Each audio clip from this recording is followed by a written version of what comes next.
الحمد لله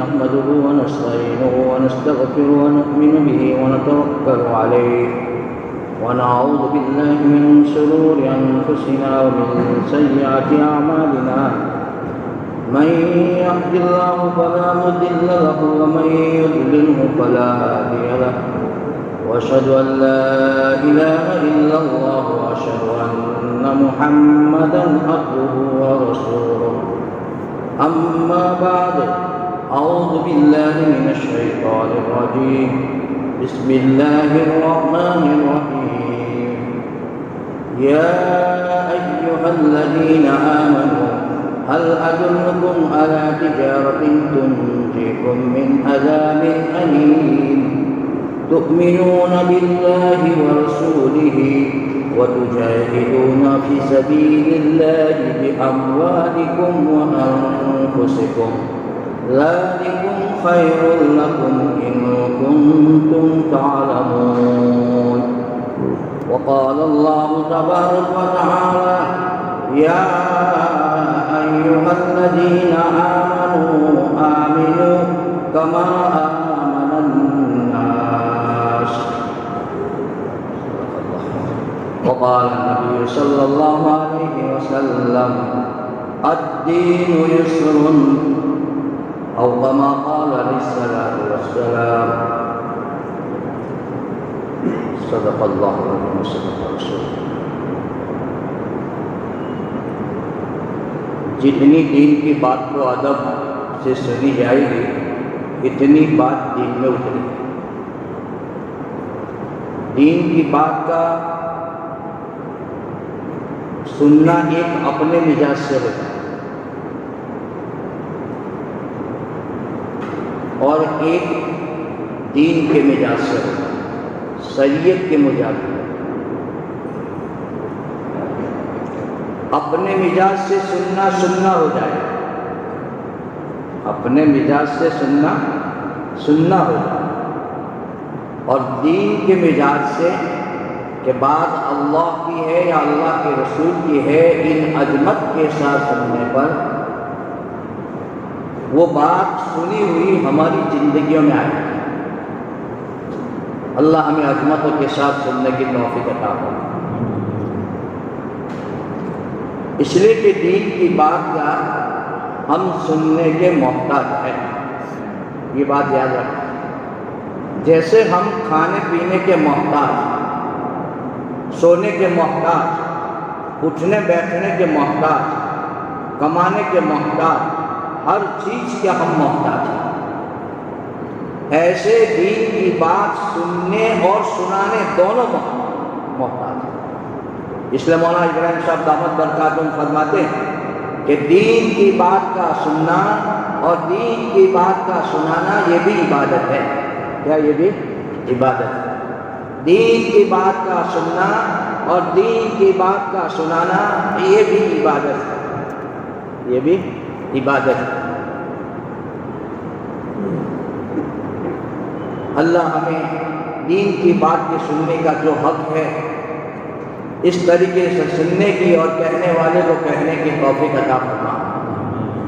محترم بھائیوں, دوستوں, بزرگوں, دنیا میں انسانوں کے لیے زندگی گزارنے کے دو طریقے ہیں, دو راستے ہیں. ایک قدرت والا راستہ اور ایک چیزوں والا راستہ. ایک قدرت والا راستہ اور ایک چیزوں والا راستہ. چیزوں والا راستہ انسان کا تجویز کیا ہوا اور انسان فانی ہے, اور قدرت والا راستہ اللہ کا تجویز کیا ہوا اور اللہ ہمیشہ باقی رہنے والا ہے. اللہ ہمیشہ باقی رہنے والا, اس لیے قدرت والا راستہ بھی ہمیشہ باقی رہنے والا ہے. قدرت والا راستہ باقی رہنے, اس لیے کہ قدرت ہمیشہ باقی رہنے والی ہے.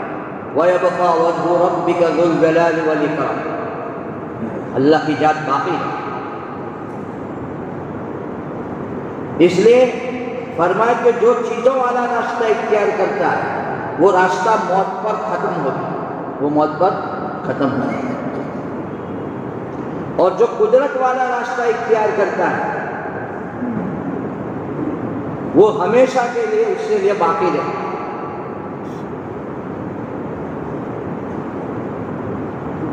انہی راستوں کو بتلانے کے لیے اللہ پاک نے دنیا کے اندر انبیاء علیہ السلام کو بھیجا۔ ہر زمانے میں ہر نبی دنیا میں آئے اور نبیوں نے قدرت والے راستے کو بتایا۔ جنہوں نے نبی کی بات کو مانا اللہ نے اسے کیا کامیاب، اور جنہوں نے نبی کی بات کو نہیں مانا اللہ نے اسے ناکام کیا۔ پورا قرآن ان واقعات سے بھرا پڑا کہ نبی ماننے والوں کے ساتھ اللہ نے کیا کیا، نہ ماننے والوں کے ساتھ اللہ نے کیا کیا۔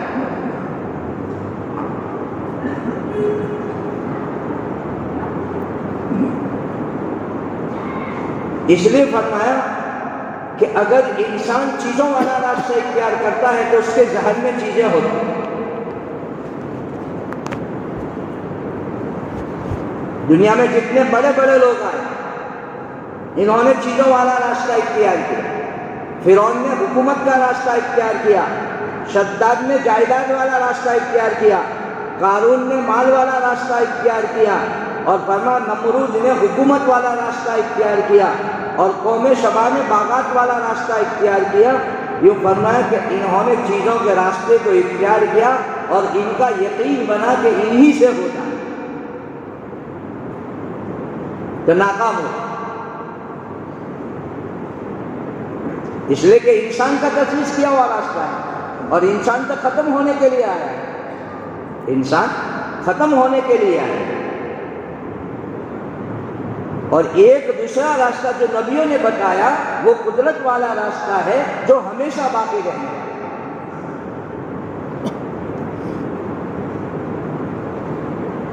اس لیے جو لوگ چیزوں کا راستہ اختیار کرتے ان کے ذہن میں چیزیں ہوتی ہیں کہ چیزوں سے ہوتا ہے، اسباب سے ہوتا ہے، حالانکہ ان کی نظر کا دھوکہ ہے، اس کی نظر کا دھوکہ ہے، کسی سے کچھ نہیں ہوتا ہے، کرنے اسباب ہوتے ہوئے بھی اللہ کرتا ہے اور اسباب نہیں ہوتے ہیں تب بھی اللہ کرتا ہے۔ ہم نے جس خدا کو مانا ہے اور جس خدا پر ہم ایمان لائے ہیں اور جس خدا کے یقین کی دعوت ہم دیتے ہیں وہ خدا بڑا زبردست اور قدرت والا ہے۔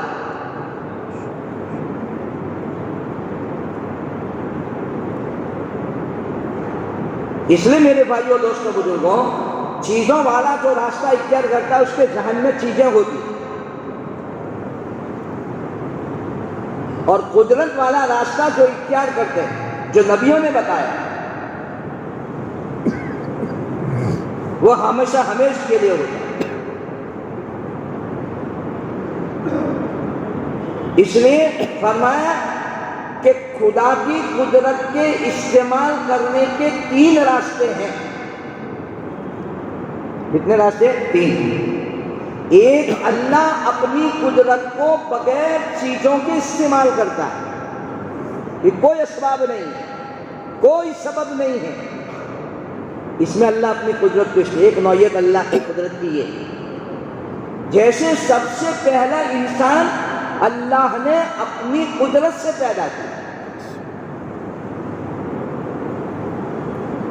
وہ انسان آدم علیہ السلام سے پہلے نہیں تھے، مٹی پر اللہ نے اپنی قدرت چلا کر اپنی قدرت کاملہ سے اول انسان حضرت آدم علیہ السلام کو پیدا فرمایا۔ انسان کا وجود نہیں تھا، اللہ نے انسان کا وجود میں لایا کہ چیزوں کو اللہ نے اپنی قدرت کو استعمال کیا بغیر چیزوں، اور ایک اللہ کی قدرت کی علامت یہ ہے کہ اللہ قدرت کو استعمال کرتا ہے چیزوں کے ساتھ۔ جیسے دنیا کے سارے انسانوں کو آدم علیہ السلام کے بعد سے لے کر حوا علیہ السلام کے بعد سے لے کر ہر انسان کو فرمایا کہ اپنے ماں باپ کے ذریعے سے پیدا کیا. گویا یہ اللہ کی قدرت کی دوسری نشانیت ہے کہ چیزوں کو فرما اسباب کے ساتھ استعمال کریں.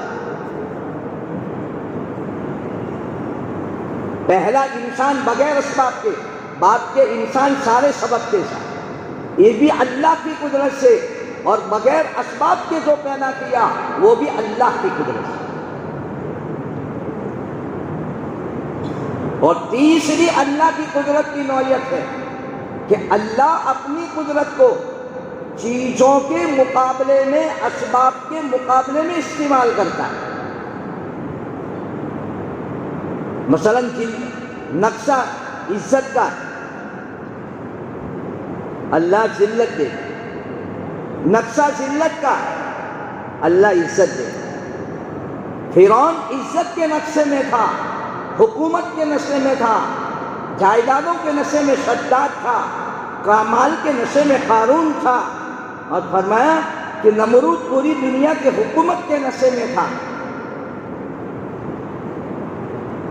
جو سارے اسباب عزت کے تھے، لیکن اللہ نے اپنی قدرت کو چیزوں میں استعمال کر کے ان سارے عزت والے نقشے والے کو اللہ نے اپنی قدرت سے ناکام کیا. یوسف علیہ السلام ذلت کے نقشوں میں تھے، جیل میں ڈالے گئے، آپ پر تہمتیں لگی، کنویں میں ڈالا گیا، بازار میں بیکے گئے، آپ کا نیلام کیا. یہ سارے نقشے ذلت کے، یہ سارے نقشے ذلت کے. لیکن اللہ نے اپنی قدرت کو استعمال فرمایا کہ میرا نبی، فرمایا کہ نبی ہوتے ہوئے ذلت کے راستے ہے، ذلت کی طرف جانا ہے. اپنی قدرت کا اظہار فرما کر عزت کی چوٹیوں پر بٹھایا اور فرمایا کہ مصر کا اللہ نے بادشاہ بنا. وَتُعِزُّ مَن تَشَاءُ وَتُذِلُّ مَن تَشَاءُ. جسے چاہے عزت دے، جسے چاہے ذلیل دے. وہ بااختیار بادشاہ ہے، وہ کسی کا محتاج نہیں.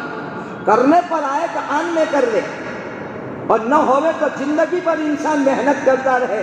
اللہ کی مشیت کے بغیر کچھ نہیں کر سکتا. یہ مقابلے میں استعمال کرتا. اب اس اللہ کی قدرت کو موافق کرنے کے لیے ہمیں دو باتیں کرنی پڑیں. اللہ کی قدرت کو موافق کرنے کے لیے ہمیں دو باتیں کرنی پڑیں. دل کا یقین صحیح کرنا پڑے گا، اور بدن سے نکلنے والے اعمال صحیح کرنے پڑیں. دل سے یقین کا صحیح کرنا اس کا نام ہے ایمان، اور بدن سے نکلنے والے اعمال اس کا نام ہے عمل صالحہ. دنیا میں جو بھی انسان آدم علیہ السلام سے لے کر قیامت تک آئے اور وہ چاہے کہ اللہ کی قدرت کو مجھے موافق کرنا ہے، ان دو چیزوں کو استعمال کرے. دل کا یقین صحیح کر لے، اور فرمایا کہ اپنی زندگی کو اعمال والی بنائے. اب پورا قرآن جو ہمارا دستور حیات ہے، وہ ہمیں چیلنج کرتا ہے کہ ایمان اور اعمال کے ساتھ، جہاں ایمان اعمال کی بات آئی، اللہ کا کوئی نہ کوئی وعدہ آیا. ایمان اور اعمال پر خلافت دینے کے وعدے، ایمان اور اعمال پر محبوبیت کے وعدے. ان الذین آمنوا وعملوا الصالحات سیجعل لهم الرحمن ودا لو آمنوا اہل القری لفتحنا علیہم ابواب السماوات والارض. اگر یہ دیہات ایمان لے آئے تو ہم اس کے لیے آسمان زمین کے خزانے، برکتوں کے خزانے کھول دیں. لَيَسْتَخْلِفَنَّهُمْ فِي الْأَرْضِ. ہم ان کو خلافت کی کرسیاں ان کو دیں گے جو ایمان اعمال والی زندگی گزارے. یہ سارے وعدے ہیں اللہ، اور اللہ کے وعدے سچے اور پکے ہیں. انسان وعدہ خلاف ہو سکتا ہے، حالانکہ ایمان والے کے بارے میں، ایمان والے کے لیے تو زیبائی نہیں ہے، مناسب ہی نہیں ہے کہ وہ وعدہ خلافی کرے.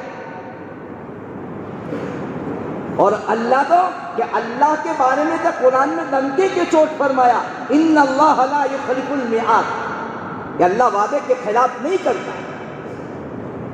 جس ایمان اور اعمال کے پیچھے اللہ نے وعدہ کیا ہے وہ وعدہ اللہ دنیا میں ضرور پورا کرے گا، آخرت میں بھی ضرور پورا کرے گا. یہ اللہ کا چیلنج ہے. اس لیے میرے بھائیو اور دوستو بزرگوں، قدرت والے راستے کو موافق کرنے کے لیے ہمیں دو باتیں کرنی. دل کا یقین صحیح کرنا، اس کا نام ہے ایمان. لا الہ الا اللہ محمد الرسول اللہ، کہ کسی سے کچھ نہیں ہوتا، کرنے دھرنے والی ذات ایک اللہ کی. یہ دل میں رچ پچ جانا، اس کا نام ہے ایمان. اور عمل کا اعضاء سے ظاہر ہونا، اس کا نام ہے اعمال صالحہ. ایمان دل میں بنتا ہے اور ظہور اعمال سے ہوتا ہے. اس لیے ان دیشوں پر اللہ نے وعدے فرمائے. اس لیے دیکھو اللہ نے اس دور میں جو ہمیں ایمان دے کر ایمان کی محنت دی ہے، وہ اللہ کا بہت بڑا احسان ہے. ہمیں اللہ نے ایمان کی معمولی نعمت نہیں دی ہے، کہ جو ایمان والا ایک خالق اور ایک کو مالک مانتا ہے اور ایک کو رب مانتا ہے اور ساری چیزوں پر قدرت مانتا ہے اور یوں کہتا ہے ان اللہ علی کل شیء قدیر، کہ ہر چیز پر اللہ قدرت والا، ہونی کو انہونی کر دے، انہونی کو ہونی کر دے، ممکن کو ناممکن بنا دے، ناممکن کو ممکن بنا دے. یہ اللہ کی قدرت ہے. اتنا زبردست وہ ایمان اللہ نے ہمیں دیا ہے، اور اس کے ساتھ ساتھ وہ ایمان کی ہمیں محنت دی ہے. یہ بھی اللہ کا احسان ہے. ایمان اللہ نے دے دیا اور محنت نہ ہوتی تو ایمان بچنا مشکل ہوتا. اس لیے انبیاء علیہ السلام کی بنیادی محنت ایمان کی تھی. لوگوں کو ایمان کی دعوت دے دے کہ اللہ کو ایک مانو اور ہمیں اللہ کا رسول مانو. ہر زمانے میں ہر نبی نے یہ دعوت دی. اور میرے آپ کے آقا جو حضرت محمد رسول اللہ صلی اللہ علیہ وسلم عالمی نبی بن کر اور فرمایا کہ امام الانبیاء بن کر اور فرمایا کہ فخر الرسول بن کر امام الملائکہ خلاصہ کائنات بن کر تشریف لائے، کہ آپ نے بھی امت کو یہی کہا، امت کو یہی ایمان دی.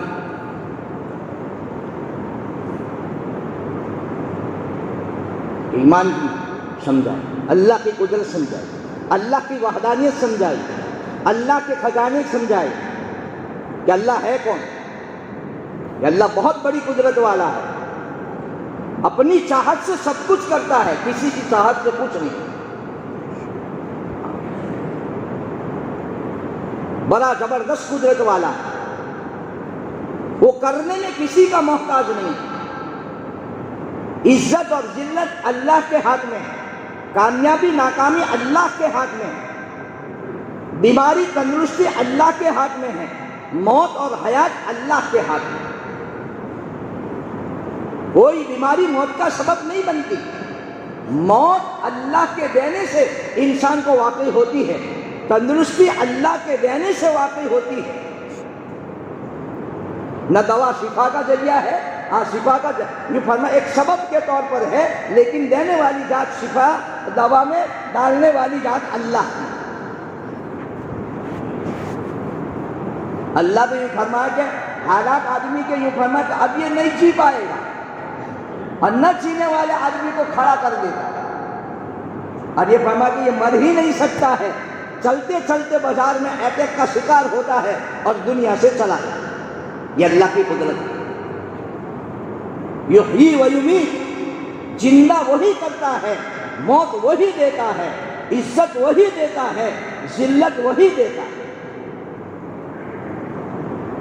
فرعون کو یوں فرما کہ ذلیل کیا اللہ، اور موسیٰ علیہ السلام کو اللہ نے عزت کی چوٹیوں پر دکھایا. یوسف علیہ السلام کو اللہ نے عزت کی چوٹیوں پر دکھایا. یونس علیہ السلام کو مچھلی کے پیٹ میں اپنی قدرت کاملہ سے 40 دن رکھ کر یوں فرما 40 دن کے بعد مچھلی سے باہر نکالا. تین اندھیریاں. یہ اللہ کی قدرت ہے کہ اللہ جس کے بقا کا فیصلہ کر لے اور بچاؤ کا فیصلہ کر لے، اس کو پوری دنیا کی طاقت مل کر بھی یوں فرمائے کہ فنا نہیں کر سکتی۔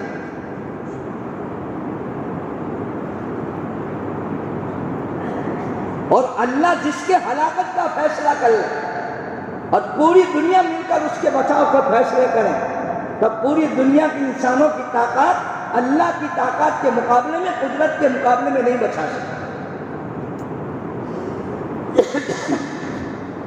اس لیے میرے بھائیوں، دوستوں، بزرگوں، دل کا یقین صحیح کرنا، اس کا نام ہے ایمان، اور بنیادی چیز ہے ایمان، جو سارے نبیوں کی دعوت کی محنت کا نچوڑ، سارے نبیوں کی محنت کے نچوڑ، جنہوں نے نبی کی بات کو مان کر ایمان کی محنت میں اپنے آپ کو لگایا، فرمایا وہ دنیا سے کامیاب ہو کر۔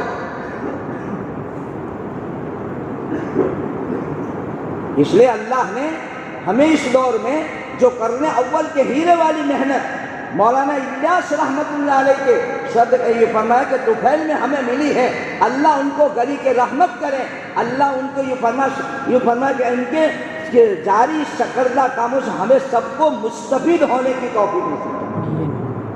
معمولی قربانیاں نہیں لی ہے، اپنی ساری چیزیں اجاڑی ہے، 1300 ایکڑ زمین مولانا نے اجاڑی ہے، راتوں بھر روئے ہیں اور امت کے لیے ہدایت کے فیصلے کروائے۔ کہ پوچھا جاتا تھا کہ کیوں رو رہے ہیں، کہ اگر جو وجہ میں بتا دوں تو اپنے گھر والوں سے کہتے تھے کہ رونے والے ایک نہیں، رونے والے دو ہو جائیں۔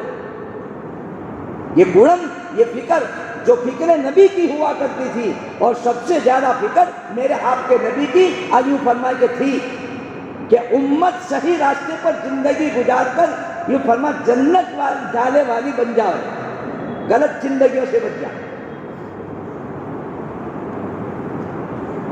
کہ ان کے قربانیوں کے دفاع میں مولانا کہ اللہ نے یہ کام دیا ہے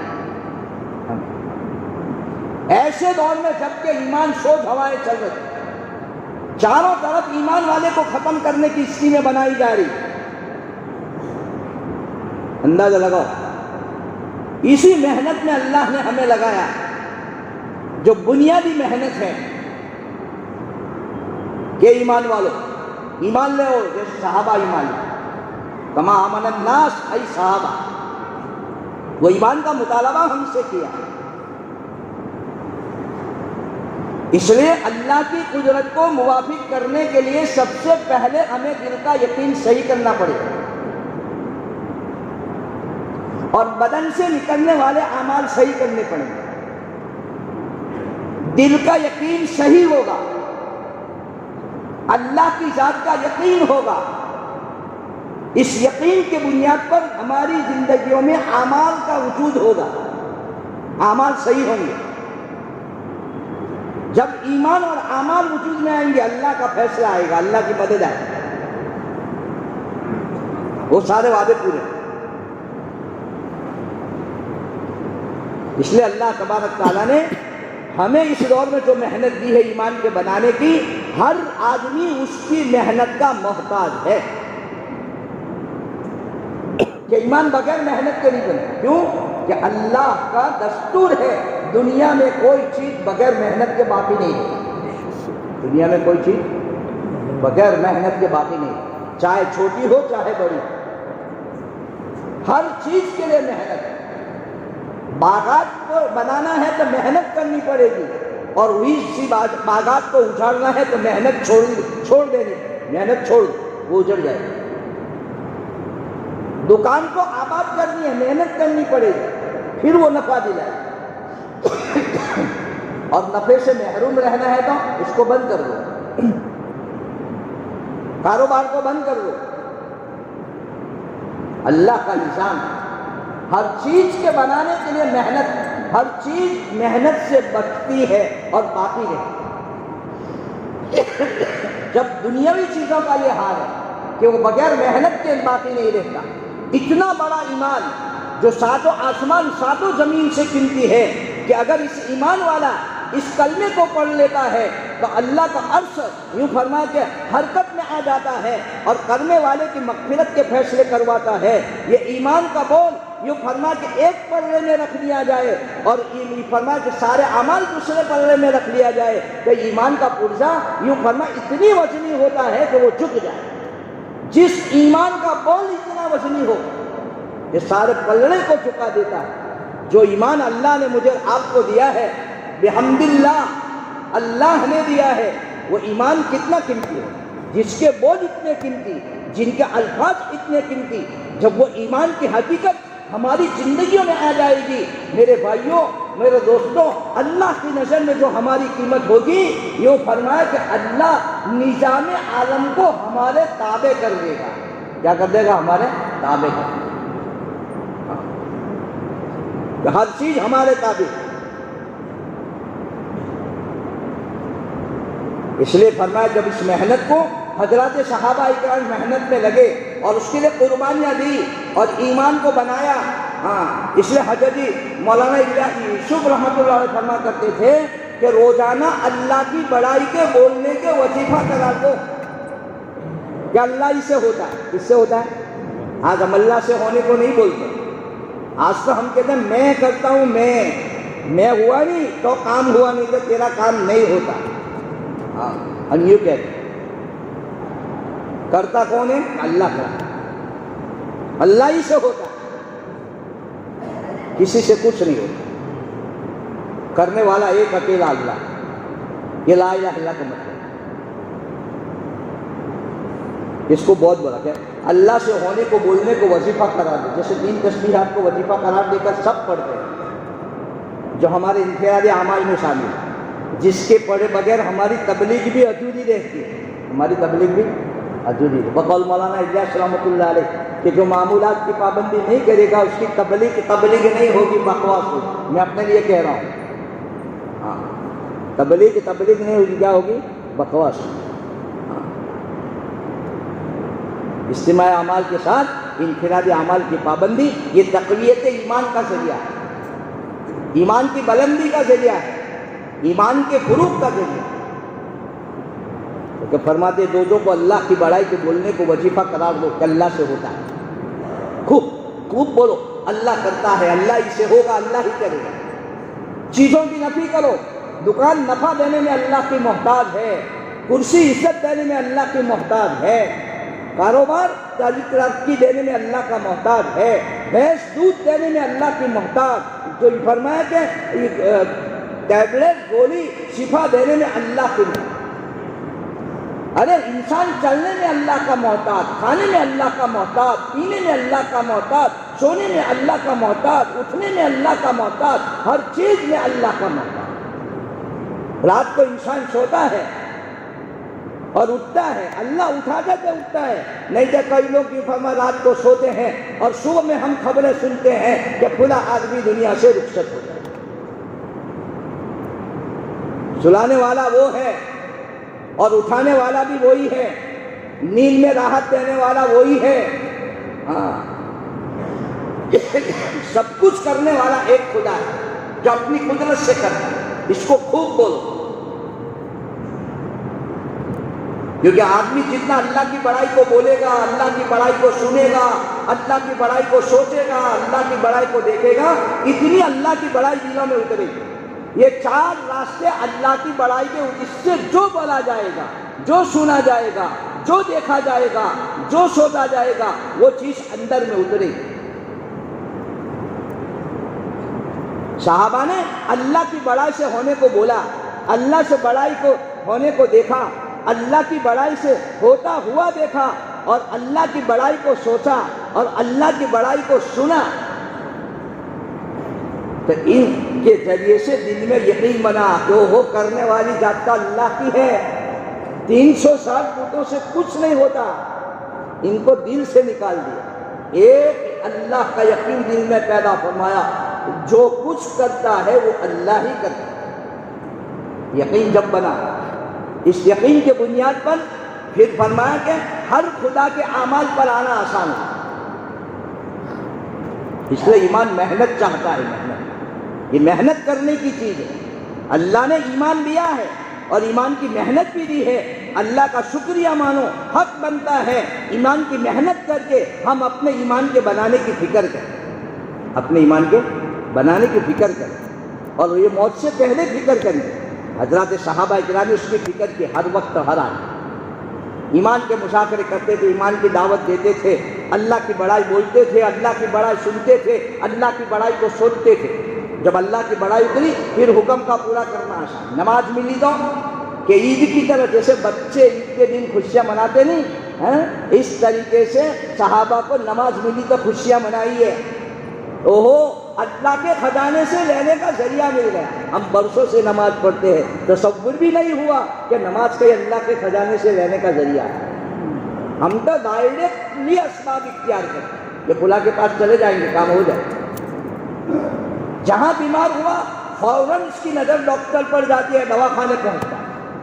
کبھی ایسا نہیں ہوتا 2 رکعت نماز پڑھ کے اللہ سے دعا کرو اور اللہ کو کہہ کر پھر سبب کے طور پر ڈاکٹر کی دوا اختیار کرو. ہم اسباب والے، اس لیے اسباب سے ہونے کا یقین. صحابہ نے جب اسباب سے نفی کی، بتوں کی نفی کی، اللہ کی ذات کا یقین آیا تو یہ فرمایا کہ اللہ کے حکم پر آنا آسان ہو گیا کہ نماز کو اللہ کا فریضہ سمجھ کر اپنے سارے مسائل کو حل کروایا، مری ہوئی سواریوں کو زندہ کروایا. صحابیات نے اپنی مری ہوئی اولاد کو زندہ کروایا. نماز معمولی چیز نہیں ہے. 7 آسمان اور 7 زمین سے یہ نماز تو ایمان کے ظہور کی علامت ہے. نماز کیا ہے؟ ایمان کے ظہور کی علامت ہے. کہ ایمان والے کا ظہور نماز سے ہوتا ہے.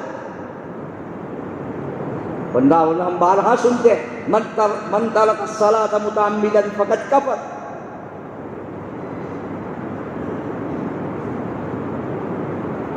ایک بوجھ نہیں ہے. جو حکم آیا پورا کرنا آسان. زکوٰۃ کا حکم آیا ادا کرنا آسان. روزے کا حکم آیا پورا کرنا آسان. شراب کی حرمت آئی چھوڑنا آسان ہو گیا چوں چیرا کیے بغیر. پردے کی آیتیں نازل ہوئی، ساری عورتیں پردے میں آ گئی. یہ کون سی طاقت تھی؟ ایمان کی. جب انہوں نے اپنے آپ کو اللہ کا پابند بنا لیا تو اللہ نے ہر چیز اس کے تابع کر دی. اس لیے فرمایا اللہ نے جو کام دیا ہے وہ تسخیر عالم کا، یعنی عالم کو تسخیر تابع کرنے کا یہ کام ہے. معمولی کام نہیں ہے جس کام کو لے کر میں اور آپ چل رہے ہیں. اللہ ہمیں عظمتوں کے ساتھ چلنے کی توفیق دے، یقین کے ساتھ کرنے کی توفیق دے. اس لیے کہتے ہیں کوئی کام کرو تو یقین کے ساتھ کرو، سرسری طور پر نہیں، رواجی طور پر نہیں، رسمی طور پر نہیں، اپنی چاہت کے مطابق نہیں، کام کی چاہت کے مطابق اور یقین کے ساتھ کہ میرے مسائل کا حل دعوت کی محنت ہے. میرے مسائل کا حل یہ دعوت کی محنت. بقول مولانا یوسف رحمۃ اللہ علیہ. یقین کے بننے کے بعد پھر اعمال آنا. پوری زندگی اعمال پر گزر رہی. اللہ کے سارے وعدے پورے، اللہ سارے عالم کو اس کے تابع، ہوا ان کے تابع، سمندر ان کے تابع، زمین ان کے تابع، آگ ان کے تابع، بخار ان کے تابع. ساریہ رضی اللہ تعالیٰ نے اللہ کے راستے میں اللہ کے دین کے تقاضے کو پورا کرے، اور حضرت عمر رضی اللہ تعالیٰ عنہ مدینہ منورہ میں منبر پر کھڑے ہو کر خطبہ دے رہے ہیں، اور آپ دیکھ رہے ہیں کہ ساریہ لڑائی کے میدان میں ہیں اور پیچھے سے لشکر حملہ کرنے پر تیار. اب عین وقت میں ہے، یہاں خطبہ یا ساریہ الجبل یا ساریہ الجبل یا ساریہ الجبل. یہ ساریہ دیکھو پہاڑ کے پیچھے لشکر ہے، 2000 کلومیٹر کی دوری تھی. یہاں پر اس زمانے میں فون نہیں تھے جیسے آج کے زمانے میں آدمی ہزاروں میلوں پہ بات کر لیتا ہے. اس بات نے ہمیں ثابت کر دیا کہ جب آدمی اللہ کے دین کی دعوت کو لے کر، ایمان کی محنت کو لے کر چلتا ہے، نبوی محنت کو لے کر چلتا ہے، اللہ سارا عالم اس کے تابع کر دے. ہوا ان کے تابع تھی، ہوا نے کام کر دیا. ساریہ کے کانوں میں آواز پہنچی رضی اللہ تعالیٰ عنہ. چوکندہ ہو گئے، اوہو پہاڑ کے پیچھے لشکر ہے، اپنے آپ کو سنبھالا اور اس دشمن کے حملے سے بچ گئے۔ کون سی طاقت تھی؟ یہ ایمان کا پاور تھا، یہ ایمان کی طاقت تھی۔ وہی ایمان اللہ نے آج ہمیں دیا۔ ضرورت اس ایمان کے اندر تازگی پیدا کرنا، اور یہ تازگی اور یہ تکمیل محنت سے ہو۔ اس لیے کہا ایمان کا مذاکرہ کرو، فذکر فإن الذکریٰ تنفع المؤمنین۔ اے ایمان کے مذاکرے کرو، ایمان والے کو نفع دیتا ہے۔ آج ہم نے ایمان کے مذاکرے کرنا چھوڑ دیا۔ صحابہ ایمان کے اتنا مذاکرہ کرتے تھے، اتنا مذاکرہ کرتے تھے کہ ان کی فکریں ایمان کی ہوتی۔ تعالوا جددوا ایماننا، آؤ ایمان کا جائزہ۔ آج ہم اپنی زندگی کا جائزہ لیں، ہماری زندگیوں میں کیا تذکرے ہو رہے ہیں۔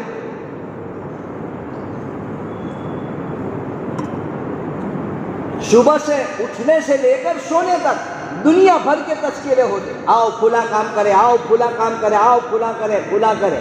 اس میں ہمارا دین گزرتا ہے، اور وہاں ایمان کی محنت میں لگنے کے بعد 100% ایمان کے مذاکرے کے ساتھ زندگی گزر رہی تھی، اور ایمان کی فکروں میں محنت زندگی گزر رہی تھی۔ ایمان کے تقاضے پورے کیے جائیں، پھر جو بھی تقاضا آیا پورا کرنا آسان ہے۔ کہ بال بچوں کو چھوڑنا ہے کہ آسان، گھر اٹھانا ہے کہ آسان، کاروبار اٹھانا ہے کہ آسان، بھوکے رہنا ہے کہ آسان۔ اندر کی طاقت آدمی کو اعمال کی قوت پر لاتی ہے۔ اس لیے جس کا یقین مضبوط ہوگا اس کے اعمال اتنے مضبوط ہوں گے، اور جتنا یقین کمزور ہوگا اس کی زندگی میں اعمال اتنے کمزور۔ اس لیے میرے بھائیو دوستو بزرگوں، اللہ نے جو محنت دی ہے ہمیں، یہ اس محنت کے ذریعے سے یہ بات بتائی جا رہی ہے کہ ہمیں قدرت والے راستے کو اختیار کرنا ہے، اور قدرت والے راستے کو اختیار کرنے کے لیے ہمیں دل کا یقین صحیح کرنا پڑے گا، ایمان بنانا پڑے گا، ایمان کے لیے جان مال کی قربانی دینی پڑے گی۔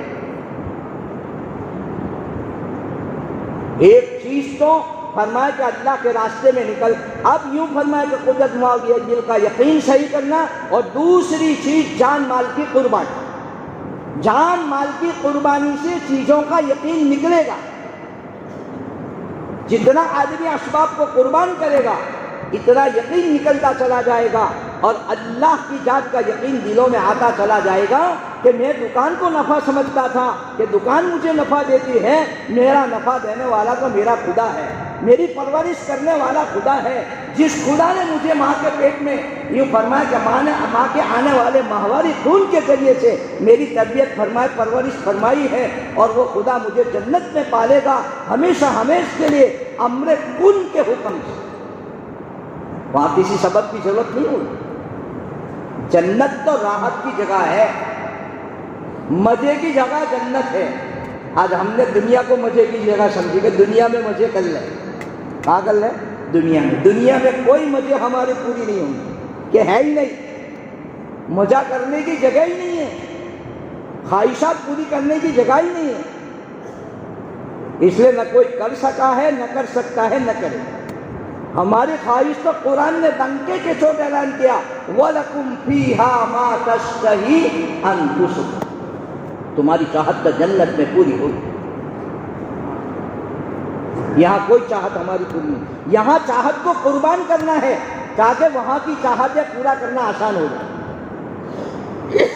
اس لیے جان مال کی قربانی سے غیروں کا یقین نکلے گا، دکان کا، اسباب کا، فیکٹریوں کا، ملازمتوں کا، اور جن جن چیزوں کا غلط یقین ہے وہ نکلے گا کہ ہم اسبابوں سے، دکانوں سے، کاروبار سے، چیزوں سے نہیں پلتے، ہمارا پالنے والا تو ایک تنے تنہا خدا ہے۔ جس خدا نے ماں کے پیٹ میں پالا ہے وہ خدا ہمیں جنت میں بھی پالے گا، اور دنیا میں اسباب دیتے ہوئے بھی وہی پال رہا ہے۔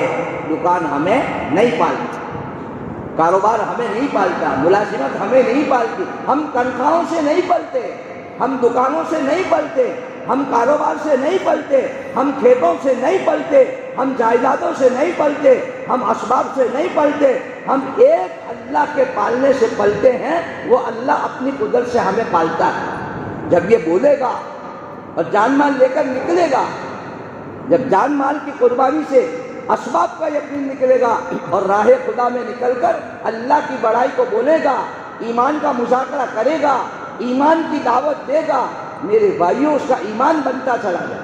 جب ایمان بنے گا تو اس ایمان کے بننے کے بنیاد پر فرمایا اس کے لیے پھر اللہ کے ہر حکم کو پورا کرنا آسان ہے۔ پھر نماز بوجھ نہیں بنے گی۔ آج نماز جیسا فریضہ امت پر بوجھ بن گئی۔ اکثر بیشتر طبقہ نماز چھوڑ کر زندگی گزار رہا ہے اور مجھے رات کو احساس نہیں ہے۔ جیب میں سے 100 کی نوٹ گر جاتی ہے، 100 کی نوٹ گر جاتی ہے، پیشانی پر بل پڑتا ہے، یہ 100 کی نوٹ کہاں گر گئی ہوگی پتہ نہیں، اس کو تلاش کرنے کی کوشش کرتا ہے، نہیں ملتی ہے، مایوس ہو جاتا ہے، جو فنا ہونے والی چیز ہے۔ ہاں، اور اتنا بڑا فریضہ نماز جس کا نقصان دنیا آخرت دونوں جگہ پر، زندگیوں کو تنگ کرنے والی، روزیوں کو کھینچ لینے والی، بدن کی راحتوں کو ختم کر لینے والی، جس کو 700 مرتبہ اللہ نے قرآن میں حکم دیا وَأَقِمِ الصَّلَاةَ وَأَقِمِ الصَّلَاةَ، پڑھنے کا حکم نہیں دیا، وَقْرَوْا نہیں کہا، وَأَقِمِ الصَّلَاةَ، پابندی کے ساتھ پڑھو۔ اندازہ لگاؤ، آسمانی فریضہ ہے، اس کے چھوٹنے کا کوئی احساس نہیں ہوتا۔ دنیاوی نقصان سمجھ میں آتا ہے اور اعمال کا نقصان سمجھ میں نہیں آ رہا۔ اس کی وجہ کیا؟ ہم نے ایمان کی محنت چھوڑی تو ایمان کمزور ہے۔ صحابہ 100 ایمان کی محنت کر کے بھی اپنی ایمان کے متفکر رہے، فکر کرتے۔ آج ایمان کی محنت چھوڑ کر بھی ہم بے فکر کہ ایمان والے تو ہے دھوکے میں، ایمان والے ہیں، ایمان والے ہیں، بے شک ایمان والے ہیں، کوئی انکار نہیں۔ حضرت مولانا الیاس رحمۃ اللہ علیہ کے ملفوظات میں بات لکھی ہے، ایمان والوں، ایمان والے ہونے کے دھوکے میں سے نکلو اور اپنے آپ کو یہ ایمان بچاؤ، محنت میں لگاؤ۔ ہر زمانے کی باطل طاقت اللہ نے دعوت کی محنت سے توڑی ہے۔ نمرود کی باطل کی طاقت ابراہیم علیہ السلام کی دعوت سے ٹوٹی ہے۔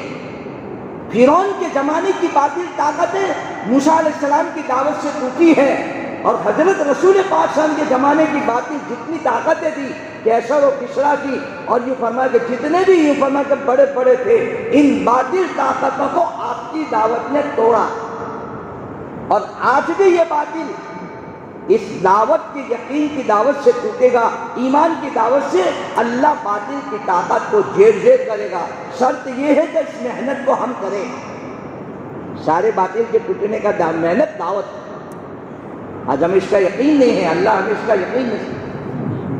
جب یقین ہو جائے گا تو کرنا آسان ہو جائے۔ اس لیے بار بار اس کے مذاکرے ہوتے، بار بار ایمان کی بات کہی جاتی۔ بھائی اپنے ایمان کے بارے میں فکر کرو۔ صحابہ ہر وقت متفکر رہتے ہیں، بڑے صحابہ کا بھی یہ حال تھا، چھوٹے صحابہ کو بھی یہ حال تھا، مردوں کا بھی یہ حال تھا، عورتوں کا بھی یہ حال تھا، بچوں کا بھی یہ حال تھا۔ ان کو ایمان کے لیے قربانیاں دینی پڑی ہے، اس لیے ایمان کی قدر و قیمت تھی۔ آج وہ ایمان ہمیں گھر بیٹھے مفت میں، باپ دادا مسلمان تھے، ہم مسلمان ہو گئے، آج وہ ایمان کی ہمارے پاس کوئی قدر نہیں۔ یہ تو اللہ کا احسان مانو کہ اللہ نے محنت چلا کر ہمیں کچھ ایمان کی فکریں دی، ورنہ یہ محنت نہ ہوتی تو ہمارا ایمان کا حال کیا ہوتا؟ ہم یہاں بیٹھے ہوئے نہ ہوتے، ہماری سوچ ایمان کی نہ ہوتی، ہماری سوچ فرما مساجدوں کے آباد کرنے کی نہ ہوتی۔ یہ تو اس محنت کا تو خیر ہے کہ اللہ نے ہمیں دے کر ہی ہمیں اس میں لگایا ہے، ورنہ یہ فرما جب محنتیں ہوتی تھی ہر وقت اس کی فکر میں رہتے اپنے ایمان کی۔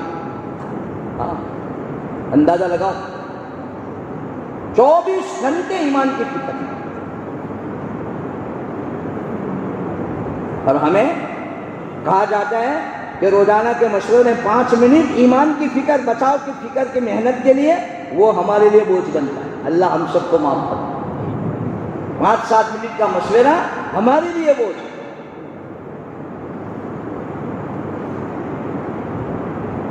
2.5 گھنٹہ ہمارے لیے بوجھ بن رہا ہے، تعلیمیں ہمارے لیے بوجھ بن رہی ہیں، گشتیں ہمارے لیے بوجھ بن رہی ہیں، اور 3 دن ہمارے لیے بوجھ بنے.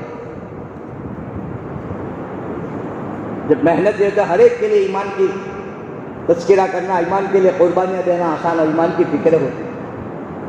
ایمان کی محنت کر کے ایمان کی فکریں کرتے تھے, اور ہمارا حال کیا ہے؟ ایمان کی محنت چھوڑ کر بھی ہم ایمان کی فکر نہیں کرتے, کوئی فکر نہیں.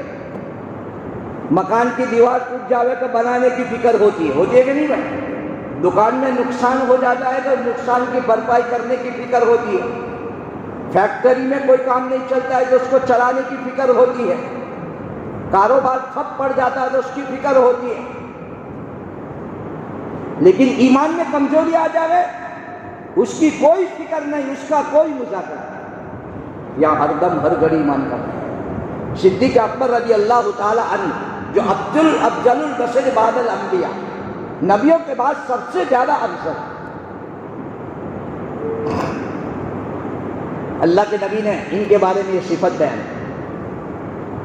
سب سے افضل فرما کہ نبیوں کے بعد ابو بکر صدیق, پہلے ایمان لانے والے ابو بکر صدیق, پورا مال پورا جان لگانے والے ابو بکر صدیق, پورا گھرانہ کو ایمان کی محنت میں لگانے والا صدیق اکبر کا گھر ہے. واقعات میں پڑھو, ہر ایک کی قربانی لگے. اور ایمان لانے کی کیفیت کہ چوں چیرا کیے بغیر آپ پر ایمان لائے.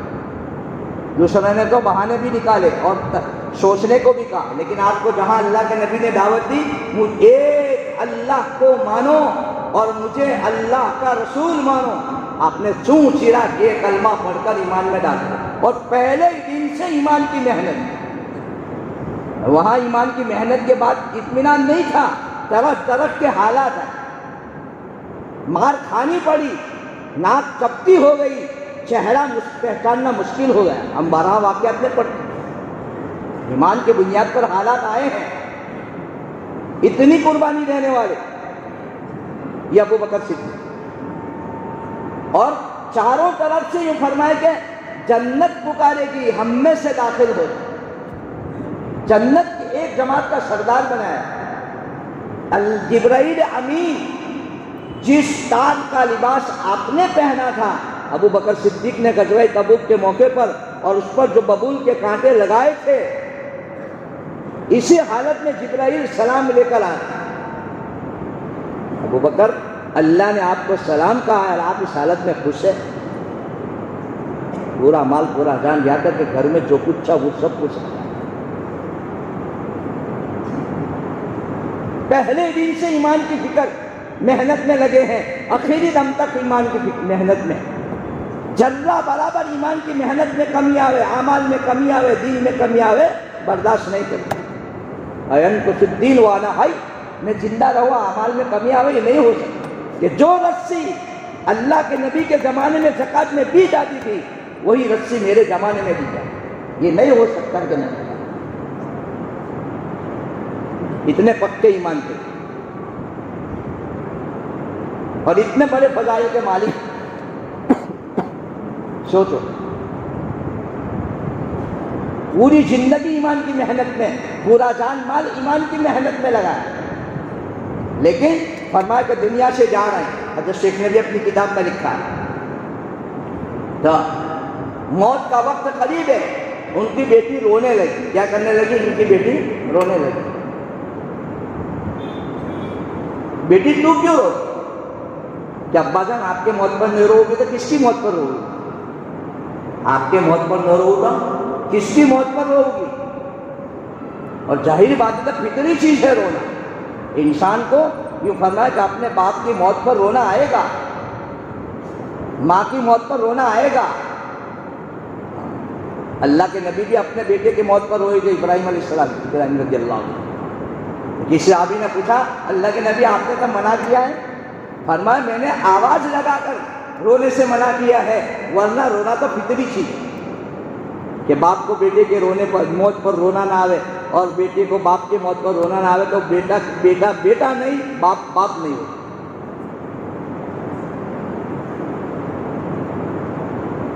رو رہی باپ کی جدائی. فرمایا بیٹی اس وقت میری جان نکلے، ایک مکھے کی بھی جان لگے، اس سے زیادہ مجھے میری موت پسند ہے۔ ہر وقت موت کا استحضار، آخرت کا استحضار، قبر کا استحضار، آج وہ ہماری زندگی میں نہیں۔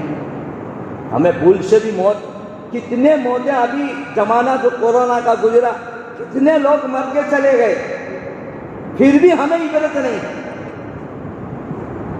دما دم لوگ ایک کے بعد دوسرا تیسرا چار، گویا جیسے پانی کا سیلاب آیا، سب موت کا سیلاب آیا، لوگ دنیا سے چلے گئے۔ اللہ سب کی مغفرت کرنا، ہمیں اللہ نے باقی رکھا، اللہ کا احسان مانا۔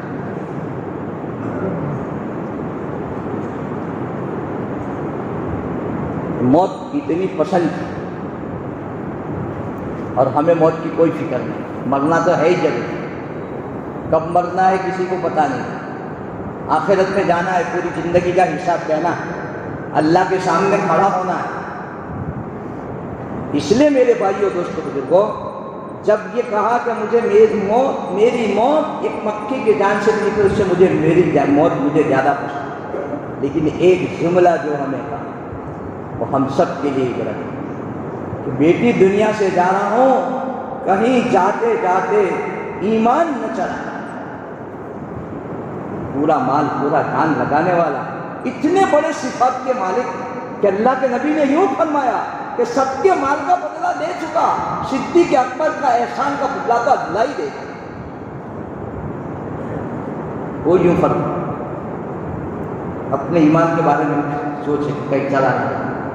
آج ہم اپنے ایمان کا جائزہ لیں، جو ایمان ہمیں اللہ کے حکم پر کھڑا نہیں کرتا، جو ہمیں ایمان ہمیں یہ فرما غلط دیکھنے سے نہیں روکتا، غلط سننے سے نہیں روکتا، غلط بولنے سے نہیں روکتا، غلط کمائیوں سے نہیں روکتا، حرام کمائیوں سے نہیں روکتا، آپس کے توڑ سے نہیں روکتا ہے، اور یوں فرمایا کہ جو ہمیں برائیوں سے نہیں روکتا ہے، نبی کی سنتوں کی محبت ہمارے دلوں میں پیدا نہیں کرتا، اور یوں فرمایا کہ جو ایمان میرے بھائیوں ہمیں جھوٹ سے اور سود سے اور پھوٹ سے اور آپس کی نااتفاقیوں سے نہیں روکتا، حرام کمائیوں سے نہیں روک رہا ہے، اور یوں فرمایا کہ ہمارا ایمان ہماری عورتوں کو بے پردہ پھرنے پر ہمیں احساس نہیں دلاتا ہے، ہمارے جوانوں کو بے قابو ہونے پر ہمیں احساس نہیں دلاتا ہے، اور ہماری مساجدیں خالی ہونے پر ہمیں احساس نہیں دلاتا ہے، وہ ایمان پر ہم کیسے مطمئن ہیں؟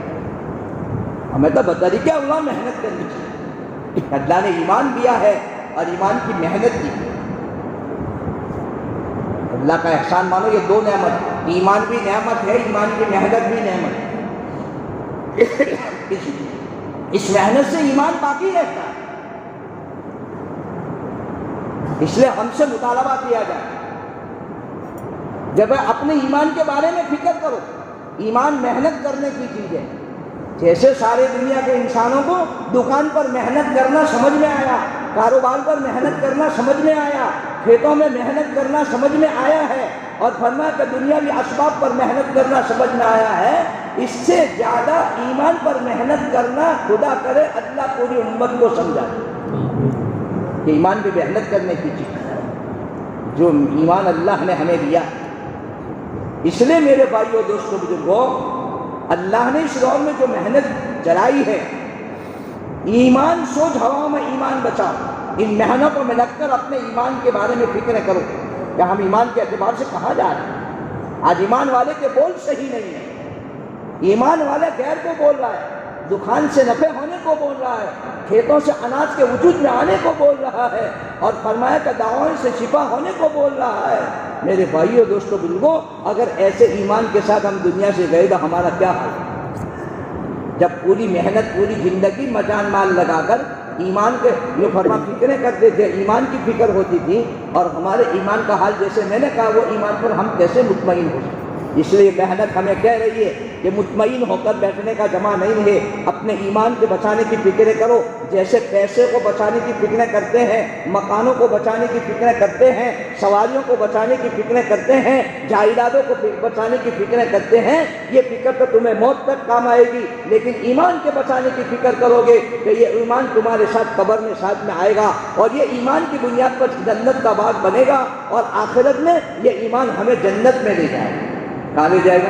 جنت۔ اس لیے میرے بھائیوں دوستوں بزرگوں، ہم سے بار بار مطالبہ کیا جائے، اور ہمارے سامنے تقاضے آ گئے کہ بھائی ہم سب ایمان کی محنت کے بنانے کے محتاج ہیں. بھائی ہے کہ نہیں بولو؟ ہم سب ایمان کے بنانے کے محتاج ہیں. ہر آدمی اپنی زندگی کا جائزہ لے کہ میرے ایمان کا حال کیا ہے. جس امت کا ایمان ابھی 5 وقت نماز پر کھڑا نہیں کر رہا ہے، وہ ایمان پر یہ ایمان والے کیسے مطمئن ہو سکتا ہے؟ جو ایمان ابھی ہمیں سچائی پر نہیں لایا ہے، جو ایمان ہمیں سودی کاروبار سے نہیں روک رہا ہے، جو ایمان ہمیں آپس کے پھوٹ سے نہیں روک رہا ہے، اور جو ایمان ہمیں یوں فرمایا کہ ناجائز چیزوں سے اور نبی کی سنتوں پر کھڑا نہیں کر رہا ہے، وہ ایمان پر ہم مطمئن ہو جائیں بالکل مناسب نہیں ہے. اس لیے میرے بھائیو یہ محنت ہمیں دعوت دے رہی ہے، یہ محنت ہمیں جھنجھوڑ رہی ہے کہ اپنے آپ کو ایمان کی محنت میں لگاؤ. اس لیے سارا مجمع اس بات کو طے کرو کہ انشاءاللہ ہمیں مرتے دم تک ایمان کی محنت کرنے کو انشاءاللہ. اب اس کے سامنے تقاضے 4 مہینے کا، چلے کا، مقام کام کے اعتبار سے ہمت کر کے بتاؤ کون کہتا ہے انشاءاللہ میں 4 مہینے کے لیے تیار ہوں؟ بولو ہمت کر، بولو بھائی. اتنا بڑا مجمع ہے ماشاءاللہ، عقید تک بات سنیے، دھیان سے سنیے. پہلے ہی کہا تھا کہ دین کی بات کو یوں فرمایا کہ عظمت کے ساتھ سنیں گے تو عمل کی توفیق ہو. اب عمل کرنے کی باری آئی ہے. بولو ہمت کر کے. کیا نام؟ داؤد بھائی. نام بتاؤں میں یعقوب بھائی. اور بولو بھائی، ہر طرف سے بولو. اٹھنے کی بیجا نہ بناؤ.